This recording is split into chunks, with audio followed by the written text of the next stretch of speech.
Hello बच्चों, as you can see हम लोग न्यूटन्स लॉ ऑफ ग्रेविटी चालू करने की कोशिश कर रहे हैं इधर पे। मतलब from today's class we are going to know what gravitation is all about. Gravitation कहाँ कहाँ वैरी करता है, कैसे वैरी करता है, सॉलिड के लिए क्या होता है, हर ऑब्जेक्ट के लिए ग्रेविटेशनल फील्ड कैसा होता है, वो सब कुछ हम लोग जानने का कोशिश करेंगे। चलिए, so Newton's law of gravity we are talking about. पहला बात है, आप ले लीजिए दो बॉडी, लाइक लेट्स से दो point object of mass m1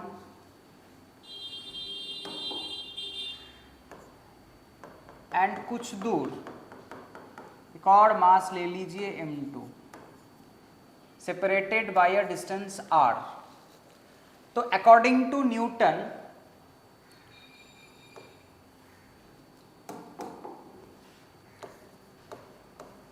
gravitational force of attraction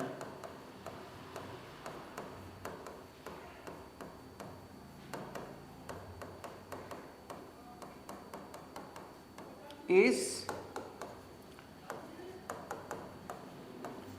directly proportional to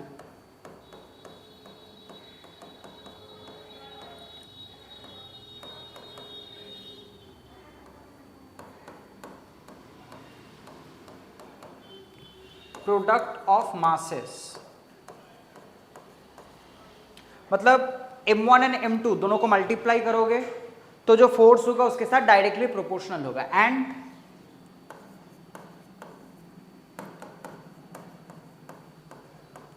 inversely proportional to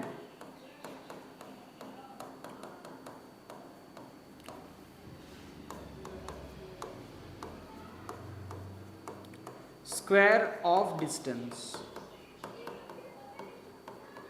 So how do we say this one? Gravitational force of attraction is directly proportional to product of masses and will be inversely proportional to the square of distance. यही बोला गया है, gravitational force of attraction is directly proportional to the product of masses and inversely proportional to the square of distance. Okay, very good sir. So आप proportional law जानते हो, अगर ऐसा बात है तो we can write down F proportional to m1 m2 divided by r square. So F will be equal to, अच्छा proportional हटाएंगे तो क्या आना चाहिए, कांस्टेंट आना चाहिए। इधर पे कांस्टेंट का नाम होता है capital G m1 m2 divided by what sir, r square. Okay, तो ये कोई कांस्टेंट लिखे है तो इसका नाम लिखना चाहिए। चलो कुछ और इंक यूज करते हैं नाम लिखने के लिए, व्हाइट से ही करते हैं। सो जी को बोला जाता है sir universal gravitational constant.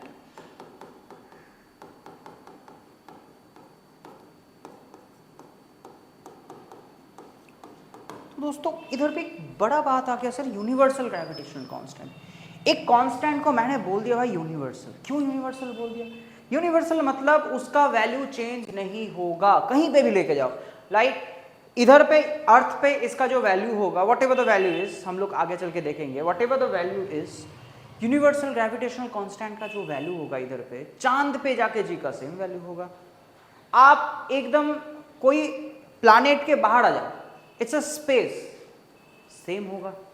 Go inside the soil, उधर पे भी सेम होगा। गो इनसाइड ऑयल, तब भी सेम होगा। इट डजंट मैटर कितना डेंसिटी है, क्या है, कहाँ है, how much gravitation is working, it doesn't matter anything. ये एक कांस्टेंट है जिसका वैल्यू हर जगह पे सेम होगा। सो यूनिवर्सल ग्रेविटेशनल कांस्टेंट, इसका वैल्यू होता है, इट इज कांस्टेंट एवरीवेयर। इसका वैल्यू कितना होता है, 6.67 इंटू 10⁻⁻11 यूनिट। हम लोग इसका यूनिट निकालेंगे। Okay, that's it. चलो तो आगे बढ़ा जाए। Unit of ji,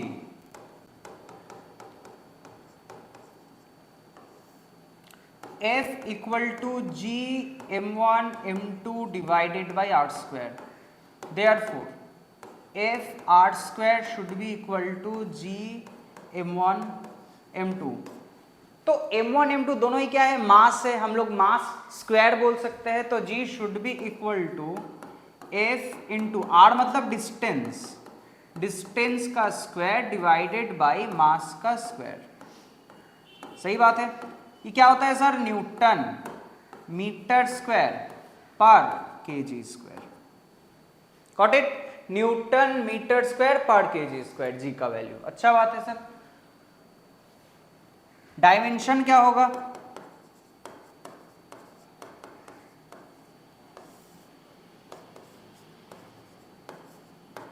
Newton M L T inverse two distance का स्क्वायर डिवाइडेड बाय मास का स्क्वायर। नीचे 2, ऊपर मास का 1, तो ऊपर -1 m to the power -1 L square L cube t to the power -2। खत्म सर, समझ में आया क्या बोला जा रहा है। इधर पे न्यूटन्स लॉ ऑफ ग्रेविटी बोल रहा है कि ग्रेविटेशनल फोर्स ऑफ अट्रैक्शन, बात मानो यार, ग्रेविटेशनल फोर्स ऑफ अट्रैक्शन कभी रिपेल नहीं करता एक ऑब्जेक्ट दूसरे ऑब्जेक्ट को। Gravitational force of attraction is directly proportional to the product of the masses, inversely proportional to the square of the distance. जिसको करेंगे तो एक जी आएगा, जी का नाम होता है सर यूनिवर्सल ग्रेविटेशनल कांस्टेंट। क्यों यूनिवर्सल, क्योंकि ये हर जगह पे ये constant, it is constant everywhere, इसका वैल्यू हर जगह पे सेम होता है, हर मीडियम पे सेम होता है। राइट सर, इसका वैल्यू कितना होता है 6.67 into 10 to the power -11 unit. इसका यूनिट कितना है, F इक्वल टू GMM। ऐसे करेंगे तो देखेंगे newton metre square per kg square. इसका dimension m to the power -1 L cube T to the power -2। Summary of everything sir, इसका screenshot ले लो।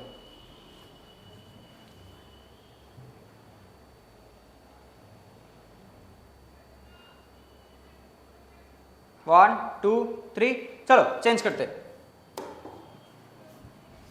अब एक काम करते हैं सर, हमारे पास एक चीज आया है कि ग्रेविटेशनल फोर्स,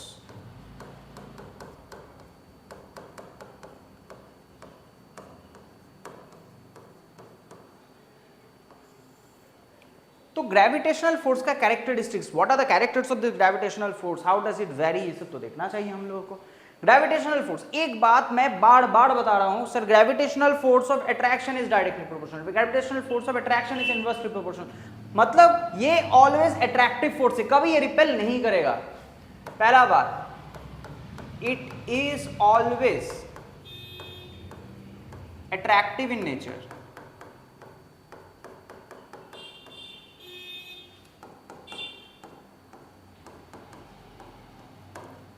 दूसरा बात क्या है सर, ये जो ग्रेविटेशनल फोर्स ऑफ अट्रैक्शन के बारे में बात कर रहे हैं सर, ये ना कोई मीडियम के ऊपर डिपेंड नहीं करता, क्योंकि ये डिपेंड करता है मास के ऊपर, डिस्टेंस के ऊपर एंड जी के ऊपर। जी ऑलवेज कांस्टेंट, मैं कोई पर्टिकुलर मास को पर्टिकुलर डिस्टेंस पे रखूंगा, कोई भी मीडियम पे लेके जाओ कैपिटल जी तो चेंज नहीं होगा। Got it? So it does not depend on medium, ये मीडियम के ऊपर डिपेंड नहीं करता। तीसरा क्या होगा, कंजर्वेटिव फोर्स।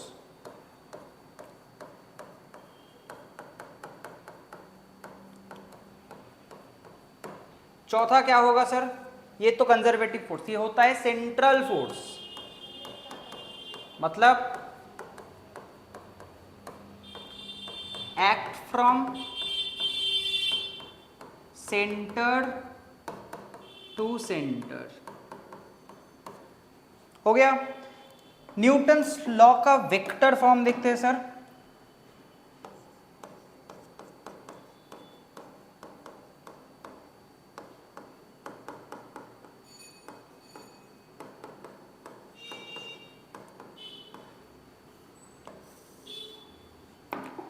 तो अब तक हम लोग क्या बात किए थे, F equal to G m1 m2 by r square. क्या है sir, value of gravitational force.